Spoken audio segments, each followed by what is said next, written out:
Assalamualaikum warahmatullahi wabarakatuh. Perkenalkan, nama saya Dewi Sabrina dengan NPM 221803172. Di sini saya akan menjelaskan materi tentang syariah. Syariah dapat diartikan sebagai jalan air karena siapa saja yang mengikuti syariah akan mengalir dan bersih jiwanya.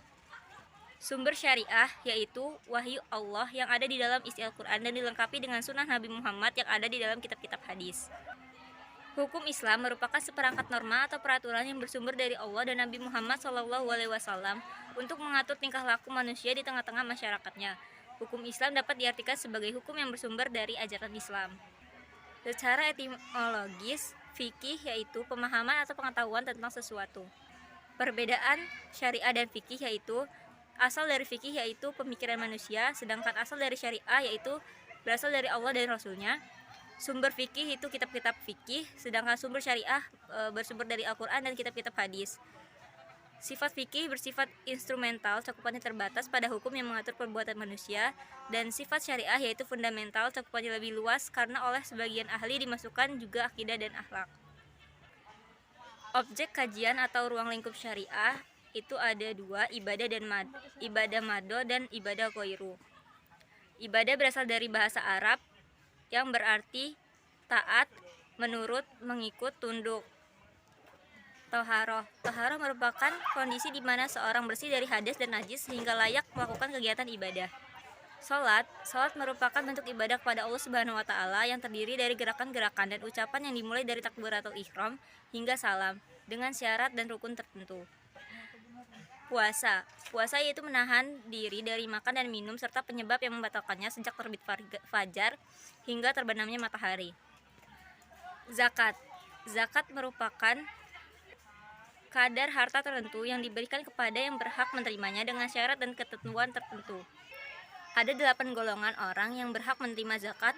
Yang pertama fakir, yang kedua miskin, yang ketiga amil, yang keempat mu'alaf, yang kelima hamba sahaya, yang keenam gorim, yang ketujuh fisabilillah, dan yang ke-8 ibnu sabil. Selanjutnya ada haji. Dalam segi bahasa, haji merupakan berkunjung. Namun dalam arti yang lebih luas, haji merupakan berkunjung ke Baitullah atau Ka'bah di Mekah untuk melakukan serangkaian ibadah untuk memenuhi panggilan Allah dan mengharap ridhonya.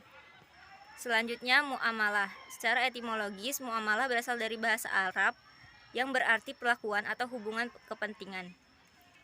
Penerapan hukum syariah dikenal dengan nama al-ahkamul khamsah, yaitu hukum yang 5, di mana terdapat mubah, makruh, sunnah, wajib, dan haram. Mubah artinya perbuatan yang boleh dilakukan dan tidak berdosa pula apabila tidak melakukannya. Selanjutnya makruh, yaitu ibadah yang dilakukan tidak apa-apa, jika ditinggalkan mendapat pahala.